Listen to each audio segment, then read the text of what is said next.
Después de este video podrás comprender sin ningún problema la homeostasis, uno de los términos más comunes utilizados en las ciencias de la salud. Y para eso es importante que vayamos a el concepto básico. La homeostasis es la capacidad del organismo para mantener condiciones internas relativamente constantes a pesar de las variaciones del medio externo. ¿Qué implica esto? Número uno, no implica un equilibrio absoluto, ya que algo equilibrado tendría la misma cantidad de un lado que del otro o las mismas cifras de un lado que del otro. Este término no implica inmovilidad, sino un ajuste dinámico continuo que va a permitir a las células funcionar dentro de rangos fisiológicos estrechos. Por ejemplo, ustedes tienen rangos como el pH arterial, el cual va de 7.35 a 7.45, tienen la glucosa en ayuno, la cual va de 70 a 100 miligramos sobre decilitro, tienen la frecuencia cardíaca, la cual va de 60 a 100 latidos por minuto, y lo que intenta la homeostasis es mantener estos parámetros dentro de los límites específicos para garantizar la viabilidad celular. Para esto es importante que recordemos a uno de los fisiólogos más famosos de la historia de la medicina, Claude Bernard, ya que él fue el que propuso el concepto del medio interno, haciendo referencia al líquido que rodea a las células. Ustedes saben, si es que han seguido los videos que hemos estado subiendo, que el líquido que rodea a las células es el líquido intersticial, el cual corresponde fisiológicamente al líquido extracelular. Es importante ya que este va a ser el intermediario para las entradas y salidas de diferentes cosas, como por ejemplo el intercambio de nutrientes, el intercambio de gases, productos de desecho, y entonces su estabilidad va a ser fundamental, ya que cualquier cosa que la altere, pues va a repercutir directamente en la función celular. Es como si ustedes fueran y en vez de tomar agua simple, tomaran agua del caño después de haber hecho sus necesidades, pues claramente están metiéndose cosas que van a alterar su cuerpo. Lo mismo ocurre aquí. Este líquido tiene que estar completamente controlado para que no pueda alterar la función celular. Por ejemplo, piensen en tres cosas clínicas muy relevantes que solemos ver en el día a día. Número uno, la hipoxia. La hipoxia significa una disminución de la cantidad de oxígeno que está llegando a una célula. Si esa cantidad de oxígeno no pasa a través del medio interno, pues la célula no puede utilizar sus mecanismos de producción de energía y entonces caería dramáticamente la capacidad de producción de ATP. La acidosis, un cambio en el pH. Ese 7.35 a 7.45 que veíamos baja 7.33, 7.30, 7.20, 6.9.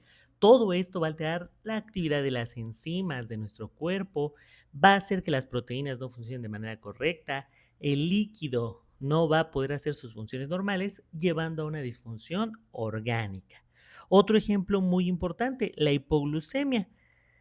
La hipoglucemia es una disminución de glucosa en la sangre. Pero recuerden que la glucosa es fundamental para producir energía y es muy importante para el sistema nervioso central. Cuando hay una disminución de glucosa, el sistema nervioso central empieza a fallar y entonces nuestro paciente tendría síntomas como confusión, convulsiones, coma, etcétera. Todo porque el medio interno no está llevando de manera correcta los nutrientes a la célula. En este caso, la glucosa, por lo cual la neurona no puede funcionar de manera correcta. ¿Y cómo es que se regula la homeostasis? Bueno, para esto vamos a tener que el mantenimiento de la homeostasis va a depender de sistemas de control altamente organizados, los cuales prácticamente van a tener tres componentes. Un receptor, que como el nombre indica, recibe. ¿Qué recibe? Señales. Se encarga de detectar cambios mediante señales en el medio interno. También tenemos un centro integrador, el cual va a procesar la información que le está llegando. Una vez que el receptor la recibe, la manda al centro integrador y el centro integrador procesa esta información. Y por último, un efector. El efector va a ser el que produce el efecto. Una vez que el centro integrador ya procesó la información, en caso de que se necesite una respuesta, va a ser el efector quien va a dar esta respuesta. Y Vamos a tener dos grandes sistemas integradores, el sistema nervioso y el sistema endocrino. El sistema nervioso principalmente va a actuar de manera rápida mediante impulsos eléctricos. Las neuronas liberan sustancias, neurotransmisores y comunicaciones eléctricas que hacen que las respuestas sean prácticamente inmediatas. Por ejemplo, el ajuste de la frecuencia cardíaca o la vasoconstricción cuando tenemos una disminución de la presión arterial. Por otra parte, el sistema endocrino también va a responder a través de sustancias químicas llamadas hormonas, pero las hormonas en su mayoría suelen actuar mucho más lento, tardan más en hacer el efecto, pero sus resultados suelen ser sostenidos, suelen durar mucho más tiempo. Por ejemplo, cuando queremos regular el volumen de la sangre mediante el sistema renina-angiotensina-aldosterona, ¿vale? Esto va a ser muy importante, por ejemplo, en la clínica, ya que imaginemos que ustedes van a Tepito por una quitichela y resulta que cuando están ahí en esta zona tan peligrosa en ocasiones del país, pues llega una persona, los asalta y les dice, guárdame este fierro. Y entonces les clava un cuchillo en su abdomen. Inmediatamente se empezaría a perder sangre. Si se pierde mucha sangre, estaríamos en un estado que se llama choque, por lo cual, ante esta cosa captada por los receptores, la pérdida de sangre, inicialmente el sistema nervioso intentaría compensar esta caída de la presión mediante un aumento de la frecuencia cardíaca y vasoconstricción, es decir, empezaría nuestro corazón a latir más rápido y nuestros vasos sanguíneos se apretarían para intentar mantener la presión arterial en la sangre. Pero si esto no fuera suficiente para poder compensar, entonces entrarían en juego los mecanismos hormonales.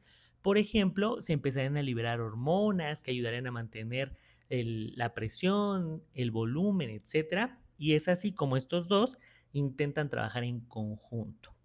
¿Cómo es que vamos a poder tener este trabajo en conjunto? Bueno, principalmente por los circuitos de retroalimentación. Pero antes de continuar, si te está gustando el video, si estás entendiendo, si te parece interesante, para mí es muy bueno que le pongas un me gusta, que dejes un comentario, que lo compartas con tus compañeros del área de la salud que tal vez no han entendido algún tema y que me sigas en mis redes sociales o en mi página de internet donde hay diferentes cursos, flashcards para apoyo en medicina, en farmacología, etcétera. Pero bueno, regresando a nuestros circuitos de retroalimentación, vamos a tener que se dividen en dos tipos, la negativa y la positiva. No significa que uno sea malo o sea bueno, simplemente es que la negativa es una respuesta que tenemos que se va a oponer al cambio inicial. Por ejemplo, si el cambio inicial fue subir alguno de nuestros parámetros, la retroalimentación negativa la va a bajar. Si el cambio inicial fue que algo bajaba, la retroalimentación negativa la va a subir. Por ejemplo, se nos baja la presión arterial porque nos clavaron un cuchillo, perdón, era acá, porque nos clavaron un cuchillo por andar yendo a comprar chelas a Tepito. Bueno, el cuerpo, mediante los mecanismos que les comenté, va a intentar subir esa presión arterial, pero tal vez nadie los asaltó, tal vez se tomaron una, dos, tres, 10 chelas, pues eso les va a subir muchísimo los niveles de glucosa en sangre, pues lo que va a intentar, y de etanol y de una serie de cuestiones, lo que va a intentar el organismo es disminuir. El alcohol lo va a metabolizar mediante el hígado, lo va a empezar a eliminar a través de la orina, la glucosa la va a disminuir a través de la liberación de insulina y va a lograr que regresemos a nuestros parámetros normales. Si, por ejemplo, nos subiéramos de 100 en la frecuencia cardíaca, quedamos que el rango normal era de 60 a 100, pues el cuerpo buscaría mecanismos para volver nuevamente al rango normal. Supongamos que estábamos en 140, pues el organismo buscaría mecanismos para regresarla en nuestro parámetro normal de 60 a 100 latidos por minuto.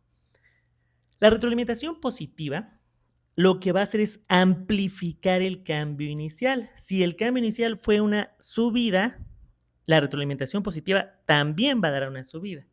Si el cambio inicial fue una disminución, también la respuesta va a ser una disminución. El problema es que en muchas ocasiones este tipo de mecanismo suele estar más en condiciones patológicas, puede contribuir a la progresión de la enfermedad y ocurre en ciertos estados de inflamación sistémica. Generalmente la retroalimentación positiva solo se monta en casos muy específicos como la coagulación sanguínea, las contracciones del útero a través del trabajo de parto, etcétera, ya que si no, en la mayoría de las ocasiones, en vez de regresarnos a nuestros parámetros normales, nos aleja mucho más, lo cual suele ser un problema.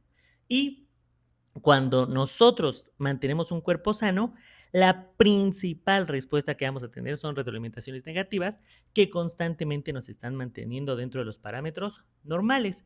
Por lo que desde una perspectiva clínica, cuando perdemos estos mecanismos de retroalimentación negativa, pues generalmente llegamos a una patología. Por ejemplo, si se nos sube la glucosa y no la podemos volver a bajar, pues tendríamos un problema que se llama diabetes mellitus. Si se nos sube la presión y no la podemos bajar, pues entonces tenemos hipertensión. Generalmente cuando se pierden los mecanismos de retroalimentación negativa es cuando aparecen las patologías. Y con esto hemos visto el tema de homeostasis.